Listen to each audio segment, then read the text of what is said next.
Hello，各位，張師兄頭先個引子就講咗話，我哋呢一輯嘅題目就係講因果因果業力嘅問題啦，大家去討論下。好心冇好報啊，唔知點解啊？但係若然未報，時辰未到嘛，唔係咩？咁幾時報啊？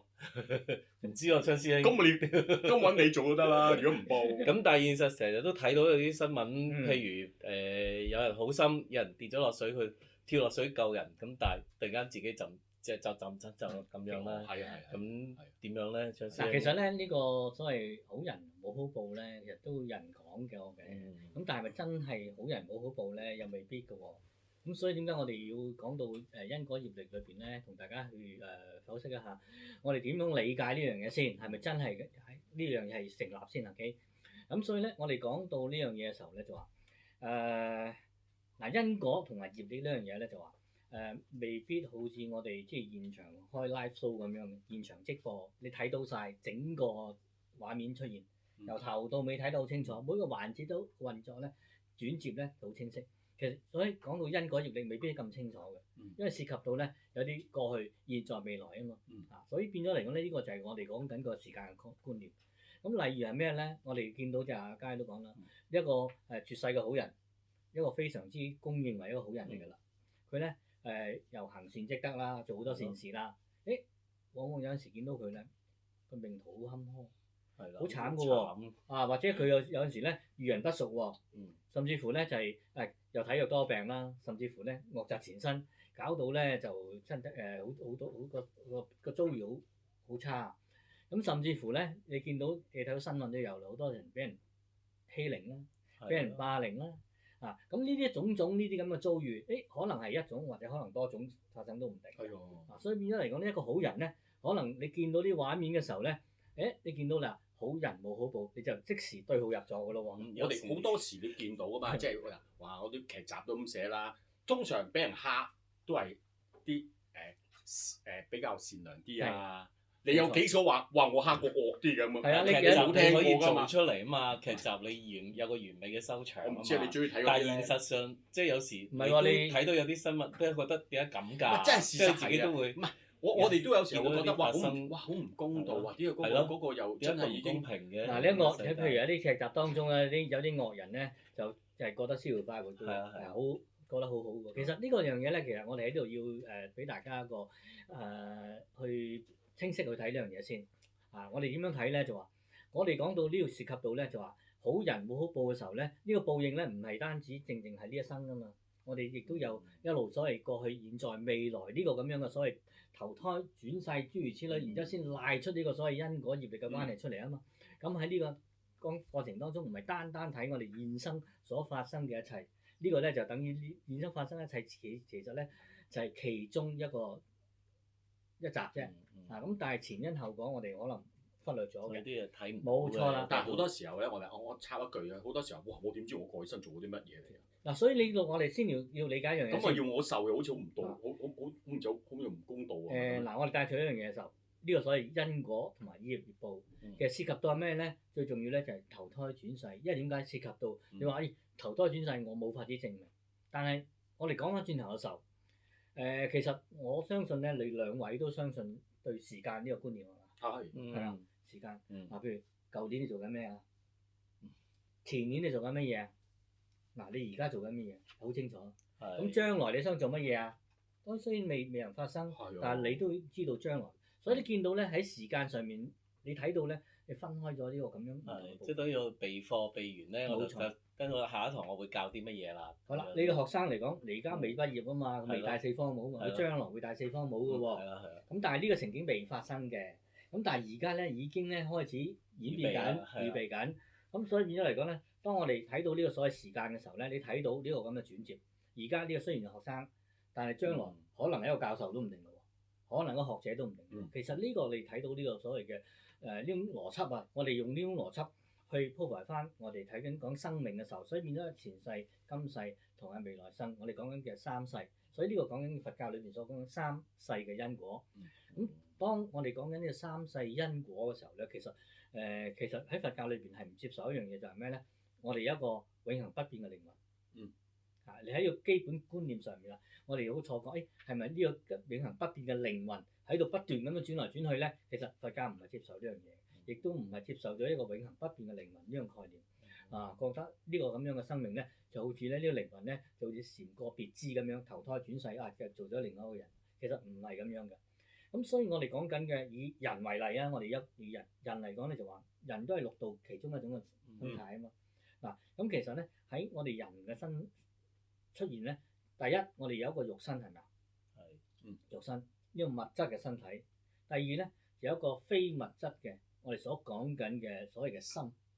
出邊有啲人講緊係靈魂又好，諸如此類。其實咧呢樣講緊嘅係非物質狀態，係一種精神狀態。咁而我哋喺佛教裏邊所睇嘅時候咧，我哋睇到呢樣嘢就講緊呢個係咩啊？叫做兩樣嘢，一種叫做色法，一種叫做心法。色法同埋心法。咁講緊嘅色咧就係色嘅意思咧就係受想行識嘅色，即係有形狀，係啦，物質狀態係啦，色法同心法。所以咧色彩嘅色冇錯啦。咁呢個色法同心法係分開兩部分，呢兩樣嘢。咁呢兩種現象，咁色法同埋心法咧，其實象徵著咩咧？呢個物質世界同埋呢個精神狀態。咁而當我哋理解到所謂色法同心法嘅時候咧，色呢樣嘢咧，呢個物質狀態，呢個身軀，呢個肉身，其實咧就係虛幻不實嘅，係咪啊？大家認唔認同啲虛幻不實嘅？你出世嘅時候都唔係咁樣啦，係咪？你都會變化㗎。變化，你將來你過咗10年後，我哋嘅樣都唔變。呢個唔難理解。係啦，所以係虛幻不實嘅。你到底邊個適合你咧？會變化。另外一樣嘢咧，我哋呢個心嘅一種現象，講緊一種物質現象同埋一種心嘅現象。心係精神嘅現象，呢個精神現象咧，亦都係冇實體嘅喎。色身我哋肉身有實體啦，你嘅心冇實體嘅，到底你心點？所以咧，我哋呢個肉身咧就係虛幻不實。而家我哋心咧，亦都係冇實體嘅。所以咧，兩者咧係乜嘢啊？都係緣生嘅，因緣生，隨因緣滅。所以咧，兩者嘅自性都係我哋所講緊呢個空性啦。緣生緣滅就係咁樣啦。呢個咧就係喺佛教裏邊所講緊嘅。以最高智慧去睇我哋呢個咁嘅存在，係咪？咁所以咧，我哋呢個咧就係解脫道裏邊嘅精髓同核心喺呢度。無論我哋嘅肉身又好，無論我哋嘅心又好，精神狀態都好，我哋都要係用呢種嘅心態去理解。咁講到呢度嘅時候，死亡喺佛教裏邊咧就意思係指我哋身同心嘅分離。我哋講緊啦，肉身同埋我哋嘅精神狀態，身心嘅分離，我哋就定為叫死亡啦。咁即係俗世講嘅死亡啦。咁而喺我哋呢個咁樣嘅肉身，其實都講過啦，虛幻不實，因為咧佢係4大嘅組和合，地水火風呢啲咁樣。我哋呢個肉身咧會被分解㗎啦，呢個物質狀態已經失去㗎啦，慢慢已經冇咗㗎啦。當我哋嘅人壞死嘅時候，我哋會腐化。慢慢變咗一啲水分，俾泥土吸收，全部已經冇晒啦。咁呢個物質狀態咧已經失效啦，唔會再存在咯。唔係唔存，你未唔存在之前，你已經失效啦。可能變翻好似頭先張生變翻嗰4大咯。你心肝脾肺腎你都冇得冇。即係我諗其實有時呢個唔理解，即係譬如話你見到有啲雀仔屍體擺喺度，咁你慢慢佢都會唔見咗，咁佢但係佢唔係話咧，即係可能佢回歸翻佢啲。其他即係嗰啲4大啫。但除咗我哋肉身之外咧，其實我哋心咧，我哋呢個心性咧，一旦脫離咗我哋呢一生嘅連結，呢一生完咗啦，瞓喺床又好，瞓喺醫院又好，或者瞓喺屋企都好啦，呢個身體咧慢慢已經失去咗功能啦。但係我哋嘅心咧開始咧離開㗎咯喎，我哋講緊身心分離啊嘛。當啲心係離開咗條體嘅時候，即係話咧，意味住咧，我哋嘅心咧將會咧同我哋今生呢個連結咧，已經咧就脫離㗎啦，剝離㗎啦。慢慢咧就因為點解屬於你嘅身體已經再唔屬於你，你喐唔到㗎啦。你冇法子再聞到一啲嘢或者睇到一啲嘢。其實所有一切嘅感覺咧，都喺個心識裏邊存在嘅一啲咁嘅記憶喺度。於是乎咧，呢啲記憶咧慢慢消融。慢慢同今生嘅呢啲咁嘅經驗，慢慢先消失，而係融入喺呢個宇宙虛空嘅法界裏邊。咁而喺呢個咁融入當中咧，隨住我哋一種嘅業，我哋隨住前業之前呢個身仍然身心未分離之前，呢種前業，隨住呢種前業咧，開始咧導入去到一個將會去受生嘅一個角色。慢慢咁變化。咁所以咧喺佛教裏邊所講緊嘅呢種嘅變動咧，就我哋所講緊嘅心流。心嘅相續一路延續，呢個延續我哋就講得好清楚，唔係話好似係一個永恆不滅嘅一個咁樣嘅一個靈魂去轉嘅，唔係嘅，佢慢慢磨滅，呢一生嘅連結開始熄滅，但係問題就話咧喺呢啲咁樣嘅精神層面當中咧，呢啲意識狀態咧係已經開始移動咗轉變咗，咁呢種咁樣嘅遺留喺度呢啲咁樣嘅殘留嘅物資咧。會得嚟，亦都係連接住咧，係將會迎接住嚟緊嘅呢個咁來生嘅。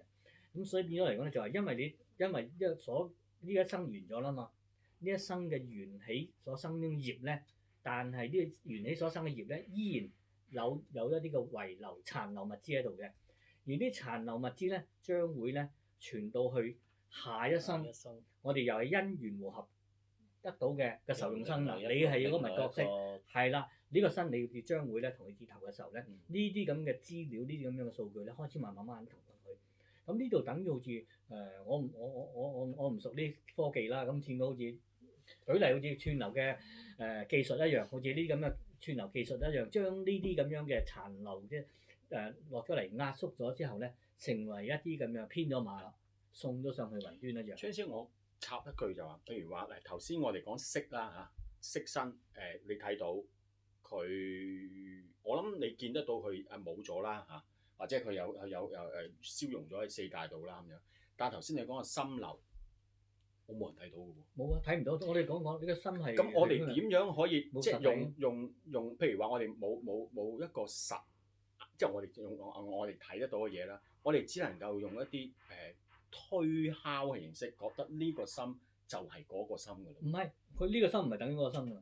嗰個心到佢將來時，呢個心就唔等於呢個心㗎啦。同咗㗎啦。嗱，即係我哋講得好清楚，就係我哋佛教唔相信一個永恆不滅嘅呢個靈魂㗎嘛。如果唔係嘅話，變咗呢個靈魂咪不斷咁。所以，但係頭先講一樣嘢，所以就係頭先我哋又翻轉頭嗰個，我唔知我自己做過啲乜嘢㗎嘛，係嘛？咁而家你又話要我孭翻條數，咁咪真係。呢個就係我哋所講㗎。你前一生因緣所生嘅業，因為你做業，你都係因緣所生㗎嘛。環境會令到你做咗業嚟㗎嘛。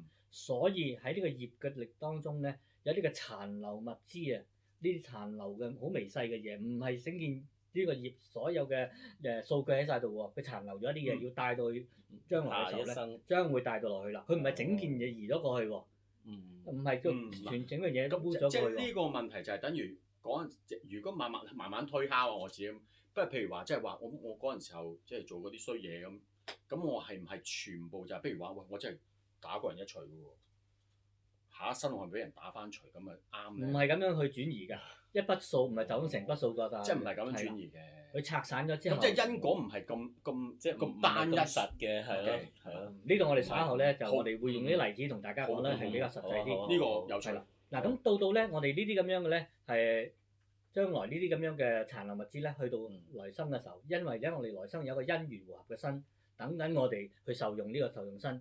於是乎咧，呢啲咁樣嘅資訊、呢啲數據咧就會落咗去啦。咁當然呢啲數據咧係嚟自於唔同嘅渠道啦，就屬於個人嘅你做嘅嘢。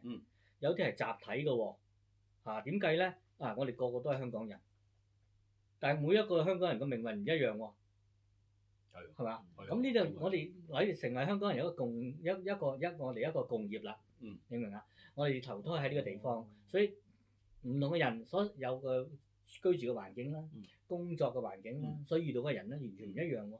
即係等於你要住一間大廈，個個住都係住呢間大廈㗎啦。但係個每一個家庭嗰個組合唔一樣。我咁樣理解咧，即係我個人有個人嘅命運，但係可能話我哋都係中意香港人，大家都係應該煮食都係食飯咁，係咪？即係有啲咁嘅共業。物以類聚咯，物以類聚。所以呢啲咁樣嘅殘留物資咧，可以喺宇宙空中呢個雲端當中咧，慢慢儲存喺度嘅，慢慢 download 翻落嚟啦，結合埋一齊啦。業一樣，你所有嘅人，即係你喺個同時間喺嗰個同地方相處嘅，都係因為有某一種係冇錯。簡單講就話，即係呢啲咁樣殘留物資咧係睇唔到嘛，虛幻不實咯。即係等於咧係一啲你屬於一種嘅所謂我哋用通稱都叫好似業海一樣，業海係睇唔通嘅嘢，係好抽象嘅嘢，但係佢屬於仲有一種嘅能量喺度。有一種咁樣嘅隱藏咗嘅物質喺度，於是乎咧，佢慢慢咧就可以聚合翻，根據翻你呢個個人存取嘅戶口啦，屬於你係個人嘅業力啊，或者係集體嘅業力咧，就喺呢度匯聚翻嚟。係咁呢度咧就出現咗，所謂點解有善惡嘅報應就呢度。咁所以呢啲咁嘅情況底下咧，我哋一個重點大家一定要知道嘅就話所有嘅呢種咁嘅機制所以呢種咁嘅機制咧並唔係話咧係存在一個永恆不變嘅靈魂。第一，我哋搞清楚。第二，喺呢個咁樣嘅好極度精密嘅呢種業力嘅系統當中咧，係可以講話絕對公平、公正同埋不偏差嘅。因為咧，當然你見到我哋呢個世界好混亂各自各咁樣去輪迴，各自各去走佢嘅情路睇到好混亂。我哋人生當中有悲歡離合、喜怒哀樂乜都有，但係咧呢啲混亂當中咧，好多時咧就話冇任何嘅閃失嘅。喺混亂當中咧，佢個編排得咧好有秩序嘅，所以呢個秩序咧係唔會混亂嘅。喺亂中亦都有序，所以咧喺六道輪迴當中咧都係好公平公正，唔會偏差去將你投放翻喺。張先你又開咗另一個好大嘅課題喎，即係我哋話俾你聽，哇！我哋唔係隨機嘅，所以你冇話所謂話俾你冇怨咩命運唔好，即係唔係話唔知因咩原因某種力量話俾你聽你發達啦。所以我哋講到呢條溯源咧，其實你講緊嘅唔係呢一生裏邊見到噶嘛，係嘛？其實你呢個醫生呢一生你只係經驗呢一生嘅嘢啊嘛。之前一路我哋呢個所謂嘅精神狀態，呢種心來呢啲殘餘物質，而遺留咗喺個業海當中，而家業海當中咧再一次咁匯聚起嚟嘅時候，再係一個組合，重新組合一件事。所以呢個所謂因果業力呢個回報咧，其實嚟自一個咁樣嘅系統裏邊。所以因為呢個善惡有回應，而會喺一個同一時間會出現嘅喎。有善因同埋惡因。當善因惡因嚟講，好可能咧會喺同一個場合啲時間會出現。所以咧，我哋見到好多時啲人錯覺就話：喂，好人冇好報。其實呢就係曲解咗呢個所謂因果業力同埋投胎轉世呢個咁樣嘅觀念搞唔清楚嘅時候咧，所以咧出現咗一種咁樣嘅謬誤啦。我哋如果譬如你話講到喺佛教嘅角度去睇所謂因果業力咧，我哋咧就比較上係去比較上清晰啲、平衡啲，就唔會跌落一邊。呢個其實呢個好多時啲人就埋怨一句，真係唔好做咁多好事，好人冇好報。其實咧，亦都或多或少咧會影響到好多人嘅。係咯，你一句説話可以影響到好多人往後嗰種發酵。所以咧，我哋亦都係一種業力之一嚟嘅。我哋一定要小心呢樣嘢。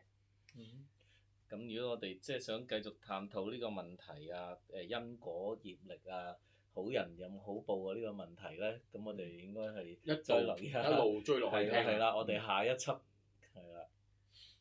OK，我哋下一輯再同大家傾。好，我哋可以 create 咗好多有趣嘅問題出嚟。